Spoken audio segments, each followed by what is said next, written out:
Why did you come to America? I came to study. They Well, say money grow on trees.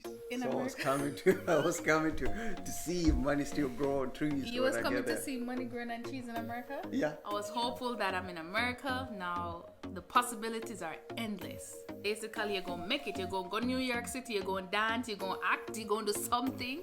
And you're going to be great. So that was in my first mind of coming to America. Hey guys, welcome to another video. This is the first time you're meeting us. I'm Ruth and this is Michael. And our channel is basically a fusion of Jamaican and Kenyan culture. So that includes food, travel, experience, you name it, our channel has it. You know what? Because when you're in America and the people then back in Jamaica or Kenya, they do think that money grows on trees. Yeah, that's what I. Because that's they're what always say. calling you to send you money. Uh-huh. So when you was in Kenya, you was calling people in the US to send you money. Yeah. So you thought money grew on trees. Yeah. Lord. So I was coming to that. I was coming to prove the fact that money does not grow on trees, or money grows on trees.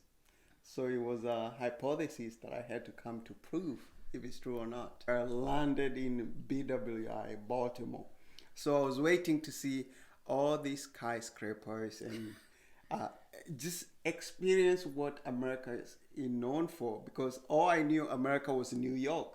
True. And they talk because of the song from Jay-Z about this is New York, something of that. You're talking about New York, concrete jungle is where street of made. There you go. So you can sing, I can't. I'm in it. In I America. made it. You've made it to America. I was shocked that in America you can't move around without a car. Yes, I was about to say that. That was one of the cultural shock. And Yes.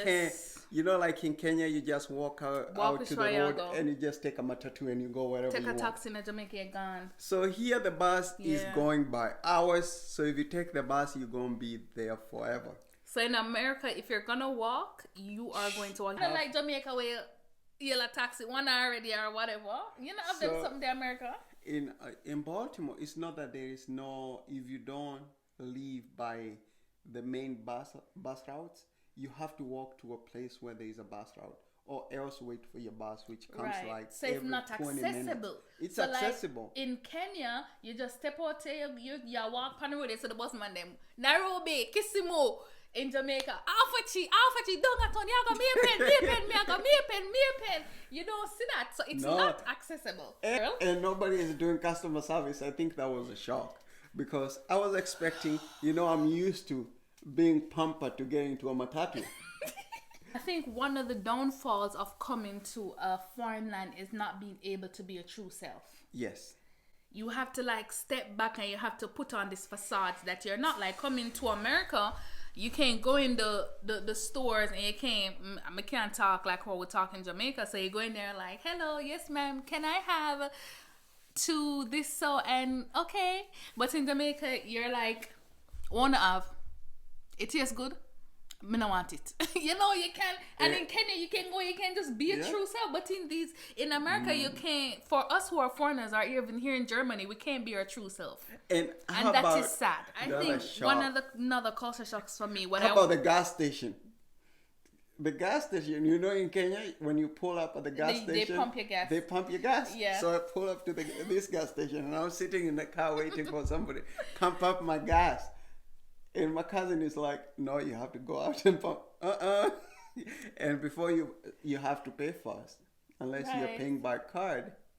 So in Jamaica, they pump your gas and then we will bring you the machine. Yeah. So they have, I guess, some people. The only place that I experienced that is when we went to New Jersey. So New Jersey gas station, they pump your gas. Oh, I think. But other states that I've been almost 36 or 38 states. Good for you. I've been to like 5 states. I think coming to America actually make me appreciate like the school that we received back in Kenya. Mm-hmm. If I was to reverse myself, I'll probably finish off my bachelor's in Kenya before going to America, because all the money that you have to pay is so much. Especially as an international student, yes. As an F1 student, you paid almost double a regular student. Yes, man. And you had no benefit. You had no you can't apply for financial aid, no nothing. I think for me, what America allowed me to appreciate Jamaica for, and I still do even now, is the education. You're talking about from basic school, when you send your kids to school, from them basically can walk and talk. So whatever age they can walk and talk, they're going to go to school. And just the level of education they got from that point until, tertiary education. And I appreciate my parents for saying that they wanted me to finish high school before coming to America. I am so happy I finished high school before coming to America. What America made me appreciate is the fact that I knew another language. So when it comes to teaching even your children your home language, your country language, I think that's one of the things that I appreciate in terms of America. Can you say that our country is putting us little nuggets to make us succeed in America? So we run from our country, quote unquote, because you now say that you are coming to America for education. But coming to America, you realize that you actually left education in your own country. And now you're saying that you probably should have stayed in your own country. I should have. And done your education, because there was no need to come to America for education because you had good education in your own country. I sure did. People come to America because of the opportunity. Meaning, yes. in a place like Jamaica, small, the networking is small. You can't readily say leave college, leave high school, and just get a job. No. It's about who you know. It's about who you know, and that is so true. In America, you leave high school, you're in high school, you can't go work at Burger King, you can't go work at McDonald's, you can't get any job, basically. And you don't even know the supervisor. You don't, right, and you make an income. In Jamaica, it's not so easy if you even go work at a fast food chain, because you have people with college degrees working at a fast food chain in Jamaica. You're not finding no high school kids and no random kids just working at these places. No. And the other thing, when it comes to even America itself, there is things when we talk about opportunities. First, I proved that there is no money that grows on trees. It's about your hard work, hustle. Your hard work, your hustle. basically, and don't look at any job that it can provide. Picking and choosing. That's one of the things, because some of the jobs that I did in America, if I was in Kenya, they would look down on you, and you probably wouldn't even consider those jobs. And I think that the hustle in America is real. So America, let me appreciate general hustling. My first job, I worked at a Subway, and I worked there for about, I think, 3 months before I moved on.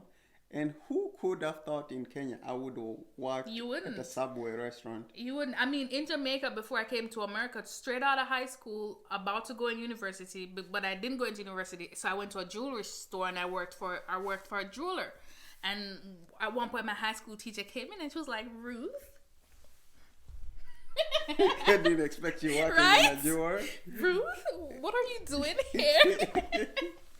But in America, that's the hustle. Nobody don't care. You could be a student earning your PhD. In America, you work at Subway, at McDonald's, at a jewelry store, and nobody don't knock your hustle. So I appreciate that. Coming to America, the hustling is real.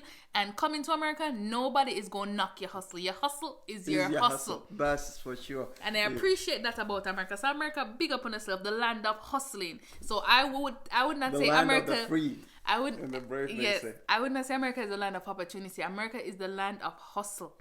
That's true. When I was going to university, I wondered why there is no many like black people. So like universities like UMBC, it wasn't a lot of black people. You can spot a black person just from afar. Wow. Because it wasn't a lot. Wow. And I used to wonder, how come the students are not making it this far? And you know why. And now you know why. It's because of the systemic racism. It's so not they that used to even do background check for you to come to university. Yeah, that's crazy. Jamaica, them not a time for that. You pass your subjects, you're good, you're coming to learn. So there's a saying in Jamaica: every child can learn, every child must learn. I think that's the same thing. They don't thing. discriminate. That's one of the first ladies was an agenda to give education to everyone, but it was still not. Was it Michelle Obama? No, I think it was Reagan's wife. Okay. Oh yeah, it was. Yeah, no That child lady. left behind. No, was it Bushwife? Miss Bush. One of them, I one think it of was them. Bush's wife. Yeah, One no of them. child. No child left behind, but Yes. the black child was left behind for sure. But look, that is the dark history of America, and we hope and pray that America will rewrite her history because it needs to be rewritten. For you to be able to appreciate all those things that you have said, this is where we need to appreciate America. Because you came and you got all the goodies in terms of resources.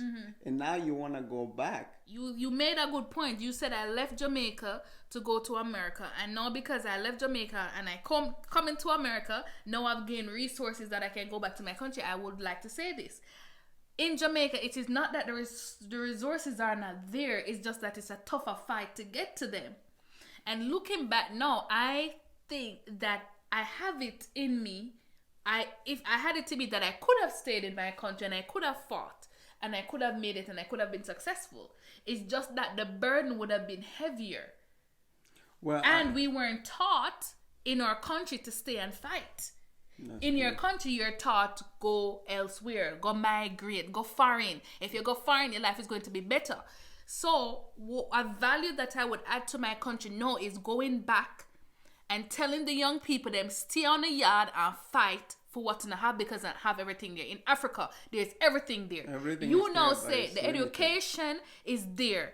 Everything is there to make you successful, to make you a businessman on the world scale. However, you were not taught in your country as a little boy that Kenya has it all. You were not taught that this is my country, this is the land of dreams and you weren't taught that. We were taught that America was the land of opportunities and dreams. We were taught that UK, the United Kingdom, England, was the land of opportunities and dreams. And now that we've come to the other side, we're telling you guys it is not.